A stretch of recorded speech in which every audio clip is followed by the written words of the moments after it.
Bang Iqbal, kalau Anda mewakili buruh ya, yang jumlahnya juga tidak sedikit, apa yang Anda mintakan, ini mumpung ada Mas Uki dari bagian pemerintahan, agar gejolak ini tidak terjadi lagi? Ini baru awal tahun loh ini. Bagaimana Bang? Yang pertama, menteri ini harus paham. Berulang-ulang Presiden bilang, jangan sakiti rakyat, layani rakyat. Jadi setiap kebijakannya coba diambil, selalu mengacu dulu kepada hal yang disampaikan oleh Presiden. Ingat nggak PPN 12%, kenaikan upah 6,5%, sekarang ini masalah gas, semua ada kebalik-balik yang akhirnya Presiden yang membantu menteri untuk menyelesaikan. Itu satu. Yang kedua, saya berkeyakinan melalui Metro TV ya, apa yang menjadi naiknya popularitas Presiden itu kan karena kebijakan populis yang langsung menyentuh. Dan bagi kami buruh, kami setuju. Partai Buruh dan KSPI setuju dengan itu. Oleh karena itu Partai Buruh dan KSPI meminta mewakili buruh Indonesia dan kalangan kelas pekerja, turunkan harga gas, turunkan harga beras, turunkan harga listrik. 3 kebutuhan dasar primer ini kalau bisa diturunkan dan tidak menjadi hanya perdebatan sekedar subsidi.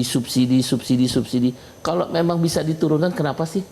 Kita ini negara yang kaya gas, kita ini negara yang kaya dengan sumber energi untuk pembangkit listrik, kalau perlu pakai nuklir untuk menurunkan harga listrik. Kemudian harga beras yang sekarang sudah memasuki era sedikit lagi swasembada. Saya berkeyakinan sifat Pak Prabowo itu pasti 3. Karena tadi yang Bang Nursi bilang, pasal 33 itu adalah hak rakyat.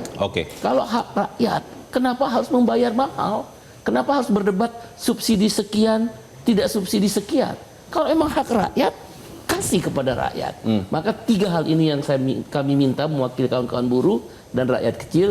Turunkan harga gas 30%, turunkan harga beras dengan menuju pada swasembada, dan turunkan harga listrik. Kami yakin pasti Pak Prabowo makin akan dicintai. Kalau harga beras sih mungkin.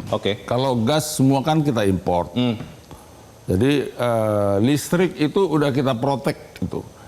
Artinya bahwa harga batu bara dibatasi $70 per metrik ton. Sekarang bebannya Pak Prabowo juga sulit, berat maksud saya.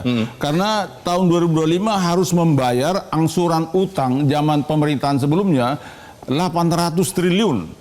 Bunga utang 550 triliun. Total 1.350 triliun dari total APBN itu untuk membayar itu. Argumentasi Pak Ramson nggak ada bedanya dengan argumentasi Ibu Sri Mulyani PPN naik 12%. Bapak-bapak, oleh karena itu serahkan pada Presiden. Bertanya ke Mas Uki, singkat saja Mas Uki, ini yang kita sampaikan di sini tentunya ingin membantu pemerintah. Seperti apa tanggapannya? Ya, kami tentunya berterima kasih ya. Di sini ada kawan-kawan kita dari parlemen ya, mewakili suara rakyat. Juga ada Bang Said ya, ada Abang juga pengamat dan lain-lain.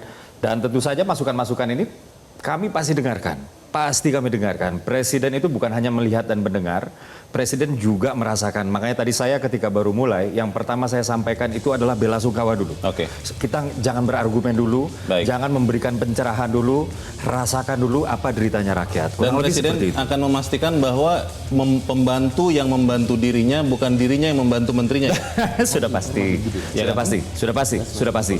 Jadi di dalam proses ketika Kabinet Merah Putih ini sedang membantu Presiden Prabowo, tentu saja di dalam implementasinya kadang-kadang kan ada ketidaksesuaian yang kemudian Presiden sebagai pucuk pimpinan tertinggi di negara ini harus mengambil sikap kembali sekali lagi dikatakan bahwa setiap kebaikan untuk rakyat jangan pernah menyengsarakan rakyat, jangan rakyat ditambah susahkan. Kurang lebih demikian. Kita tunggu nanti, jangan ada kejutan lagi.